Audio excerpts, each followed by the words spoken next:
8 lakh ration ಕಾರ್ಡ್ಗಳು ರದ್ದು. ನಿಮ್ಮ ರೇಷನ್ ಕಾರ್ಡ್ ಕೂಡ ರದ್ದಾಗಿದೆಯೇ? ಹೀಗೆ ಚೆಕ್ ಮಾಡಿಕೊಳ್ಳಿ.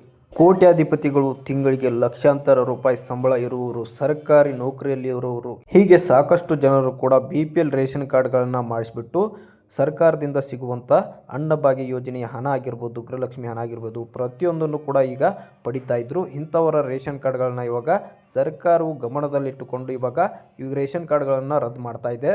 ಇದೇ ತಿಂಗಳು ಅಂತ್ಯದ ಒಳಗೆ ಸುಮಾರು 8 ಲಕ್ಷ BPL ರೇಷನ್ ಕಾರ್ಡ್ಗಳನ್ನು ರದ್ದು ಮಾಡುವುದಾಗಿ, ಅಂದರೆ APL ಆಗಿ ಕನ್ವರ್ಟ್ ಮಾಡುವುದಾಗಿ ಸರ್ಕಾರವು ಒಂದು ಮಾಹಿತಿಯನ್ನು ನೀಡಿರುವಂಥದ್ದು.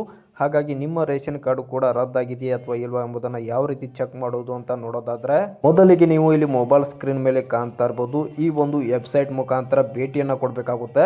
ಭೇಟಿ ಕೊಟ್ಟ ನಂತರ ಆ ಒಂದು ವೆಬ್ಸೈಟ್ ಮೇಲ್ಗಡೆ ನಿಮಗೆ ಪಡಿತರ ಚೀಟಿಯ ಪಟ್ಟಿ ಅಂತ ಇರುತ್ತೆ, ಅದನ್ನು ಕ್ಲಿಕ್ ಮಾಡಬೇಕಾಗುತ್ತೆ. ನಂತರ ಅಲ್ಲಿ ಕೇಳುವಂತಹ ಪ್ರತಿಯೊಂದನ್ನು ನೀವು ಎಂಟ್ರಿ ಮಾಡಬೇಕಾಗುತ್ತೆ. ಕ್ಯಾಪ್ಚಾನ ಹಾಕಿಬಿಟ್ಟು ಅಲ್ಲಿ ಕ್ಲಿಕ್ ಬಟನ್ ಮೇಲೆ ಕ್ಲಿಕ್ ಮಾಡಿದ್ರಿ ಅಂತಂದರೆ ಅಲ್ಲೆಲ್ಲ ಪ್ರತಿಯೊಂದು ಓಪನ್ ಆಗುತ್ತೆ. ನೀವು ಅಲ್ಲಿ ಚೆಕ್ ಮಾಡ್ಕೊಳ್ಬೋದು ನಿಮ್ಮ ಒಂದು ರೇಷನ್ ಕಾರ್ಡ್ ರದ್ದಾಗಿದೆಯಾ ಅಥವಾ ಇಲ್ವಾ ಎಂಬುದನ್ನು.